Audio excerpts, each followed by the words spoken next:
নরসিংদীতে গাছে গাছে ধরে রয়েছে লটকন। মুখরোচক এই ফল দেশের চাহিদা মিটিয়ে রপ্তানি করা হচ্ছে বিদেশেও। কম খরচ এবং পরিচর্যায় ভালো ফলনে দিন দিন বাড়ছে লটকন চাষের পরিধি।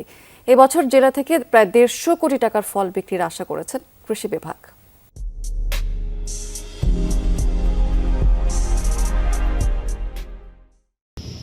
গাছে থোকায় থোকায় ঝুলছে টক মিষ্টি স্বাদের ফল লটকন। নরসিংদীর প্রতিটি বাগানে এখন দেখা মেলে এমন দৃশ্যের। লটকন চাষের রাজধানী হিসেবে পরিচিত নরসিংদী, বিশেষ করে শিবপুর, বেলাবো ও রায়পুরার লালমাটি ও পাহাড়ি টিলা অঞ্চলে লটকন চাষ বেড়েছে। বাণিজ্যিকের পাশাপাশি পারিবারিকভাবেও চাষ হচ্ছে এই ফল। অন্যান্য ফলের তুলনায় বেশি লাভজনক হওয়ায় দিন দিন আগ্রহ বাড়ছে বাগানীদের। তবে ফলন গতবার একটু বেশি আছে। এই বছর দিন 60 বেচছি, আর আগে 160, 140, 200 পর্যন্ত বেচছি। আমরা শিবপুর থানার মধ্যে জয়নগর, গিলাবের, সুরাবন, চৈতন্য, মুরগিবের, জয়মঙ্গল, বিরাজনগর এই তিন মধ্যে বেশি।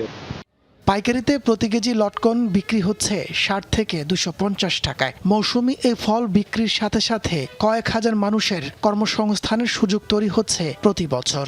ধরেন 50 থেকে 140 পর্যন্ত আমরা বিক্রি করছি। জৈব সার গোবর হয়তো এমন কোনো খরচ নাই।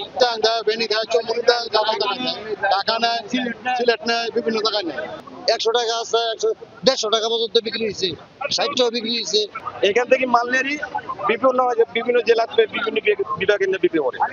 লটকন চাষ আরও সম্প্রসারণে ও রপ্তানি বাড়াতে বাগানীদের পরামর্শ সহ নানাভাবে সহযোগিতা করা হচ্ছে বলে জানান কৃষি বিভাগের কর্মকর্তারা।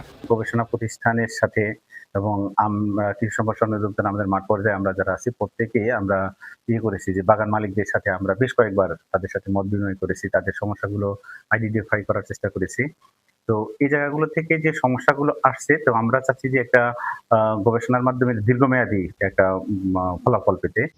নরসিংদীতে এবছর 1800 হেক্টর জমিতে লটকনের বাগান রয়েছে। এর থেকে 30,700 মেট্রিক টন ফলনের আশা কৃষি বিভাগের। তাপস সরকার, যমুনা নিউজ।